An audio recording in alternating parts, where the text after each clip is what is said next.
All right, it's meatball time. My favorite. I'm all gloved up. I used to do this without gloves all the time because I like to feel the meat because it helps me know the texture's right and that it's firmly put together properly. But I'm really not interested in messing up my hands today, so I'm gloved up. And this is my meatball mixture. It's been marinating. The first thing I do is smell it, because you can tell a lot about the meatball mixture if you have enough Italian seasoning and garlic and cheese because of all the smells that go along with it. What else is in here? Green onion. I do have a little bit of green bell pepper. And so I can't remember if I posted videos of that. I thought I did. So tell me if I didn't, and I will repost when I go into this next one. Okay, so what we want, we have a little bit of angel kisses happening with the sauce. That means the sauce is up to temp and we're good to go. It'll help the meat. This is a really good texture. It is definitely sticking. So I'm hoping that that will continue as it cooks. One thing in making the meatballs is to have them firmly packed. So this process is kind of long and arduous. And I hope that I have enough room for as much meat mixture as I have. It's okay if I don't. I'll bake the rest of them and add them to soups if I do not have enough meatballs. I don't make my meatballs excessively large because I want to be able to stir the sauce and I don't want them to accidentally crumble while I'm stirring. So I found that the larger I made them, as impressive as they are if they come out in looks, it's a bit of a pain in the butt to go ahead and stir properly because there is a way to stir the meatballs, and you do have to do that from time to time to make sure your sauce and your meatballs are not sticking on the bottom. So if you'll notice, I'm still on meatball number 1. So this is a little bit of a time but consuming process. But by slapping the meatball, which is this, I'm just showing you what I was shown.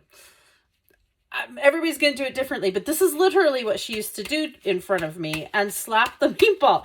But if you'll notice, it becomes really compact and round and very smooth. And anything that you've added ingredient wise, especially the diced bell pepper, it's not going to stick out of your meatball as badly.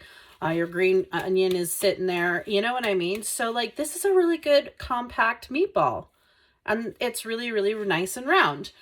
I'm going to try to take this glove off so I don't touch my phone with the glove. This is one of the reasons gloves kind of drive me nuts, but they're important. Okay, so I want to show you the placement of this because I'll do one at a time as I go. So, okay, let's see if we can do this. So here's my sauce. Here's my meatball. I'm going to place it to the side and we're just going to gently drop it. And that's it. And we're going to go all the way around. And we're going to keep going to the center. And then we're going to do probably another layer because you think about how deep this is. You can get 2 layers on top of each other most likely. You don't want the meatballs to be super steading on top of the sauce. But again, we're going to add a little bit of water to get this back up to where it's supposed to be. My stove likes to be tilted. It's super tilted. So it's really irritating because the heat's coming back here. This is tilting forward. So I always have to kind of adjust this. New things to learn with new stoves and kitchens, right? So, in fact, it's going to drive me nuts, so I'm going to kind of adjust it now. But I'm hoping that I don't spill it. Okay, so you don't want to stir the sauce right away. So you should, I try to stir the sauce before I put the meatballs in so that way there's nothing sticking on the bottom, because I'm going to let it go for a little while, about 15, 20 minutes before I stir again, because again, you want that meat to start to cook and solidify. So you're not breaking up and becoming a meat sauce, which is kind of a nightmare. So let me see if I can put you back up here. This is all jury-rigged. You guys know what to get me for Hanukkah, I guess. Some kind of thing to hold my camera on the counter, maybe. I don't know. I don't like those either. They don't really work very well for me sometimes. So again, we're going to go again with some more meatballs. This is a little bit larger than a golf size. Definitely smaller than a baseball, so I don't know what kind of size ball that we're talking about here, but it fits my palm really well. And so you have to find the right size for you. And you can just hear that I'm slapping it around. Slap your meat. Slap those balls. Sorry. I find this to be too funny. And you will get occasional meat flying. It's not uncommon. Hopefully not too bad. And I find the gloves have a hard time with me because they like to stick to the meat. But again, I just am not in the mood for my hands to get all meaty up and wet and gross and sticky. Just not there today. I put my hair up because I have long hair and it has a tendency to fall out. So I wanted to make sure it was up. And this is getting there. It's almost there. I'll know because the cracks in the meat start to really smooth out. And you'll feel the meat almost get a little bit of a heavier feeling to it in your hand. I'm trying to describe what I'm experiencing so you guys kind of know what it's like. It just comes with trial and error. I've had lots of error. And again, I'm going to stick this. I'm just going to gently let it drop. Not too high from the sauce so you don't get a splash effect. But I'm just going to let it drop just gently next to where I placed the other one. And right on the side. And it's going to sit on top of the sauce sometimes for a little bit. If it doesn't like to go down, you just gently with your wooden spoon press it down. And it will go down. But sometimes it just starts to go down on its own. And you don't have to press them down. So I just watch it. Anyway, this will be my process. I will check in with you guys after. This process is just kind of tedious. I'm not going to lie. Just kind of stand here and do this. I have other videos of me not looking so great doing this that Anna have taken of me. Slapping the meatballs and getting them ready to be put in the sauce. And I don't like the obvious Italian version that they show on TV all the time, which I don't know, maybe that's the way that they do it. I just didn't do it this way, and this wasn't how I was taught, was to like fry them up first and then put them in the sauce, or to bake them and then put them in. I don't like the crust that occurs on a meatball.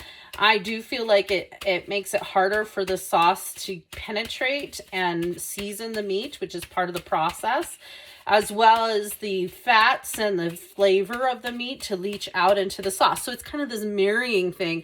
And when I've done it the way that they show to do it with the whole baking or frying of those meatballs first, it's just not the same. You don't get as tender of a meatball. The whole time when I eat this later, it just is just very tender, very flavorful, and you know, you guys all know who's had this sauce before, how it's supposed to taste. And I find that if you do it the way the Food Network, or heaven forbid, or anyone else, I mean, there's lots of Italians on Instagram showing their meatballs and stuff, and a lot of them do it that way. But I wonder sometimes if that's the way it was supposed to be done, or if that's the way that's been adopted because that's what every frickin' Italian movie and television show have ever shown. And I'm like, okay, an example is Love Me to Death. If you haven't watched that movie, I mean, that's one I got to look up and try to watch again. It's been a long time. It's all based off a true story of an Italian couple. Well, he's Italian, she's not. But they have a little Italian eatery pizza joint. And the opening shot is her making the meatballs. And they're just frying up this huge pan of meatballs. And then, and they looked way overdone. But anyway, I laugh because that's what people conceive of it. And then, of course, you know, she tries to kill her husband for cheating on her. It's a really good movie. It's a funny movie. Has River Phoenix, Kevin Kline, and I can't remember the name of the actress, but I love her too. So it's an English actress who plays a New Yorker. She's good at it. Anyway, and the whole way she tries to kill her husband is through making the family sauce for him, and she's not Italian. I can't remember what nationality she is, like Budapest or something, but her mother, who from that nation, is in there helping her, and they poison the sauce and spice it up with red wine, which, by the way, is a very good addition to sauce making if you really want to try it. I've done that. So look at how great these just They are so great. You almost feel like you could bounce it off the floor if you wanted to. But it's a good movie, except for the fact that they fry their meatballs. All right, I'm rambling, so I'm going to let you guys go while I finish doing this, and I'll try to, keep it going. Meat's a flying. All right, I'll talk to you soon.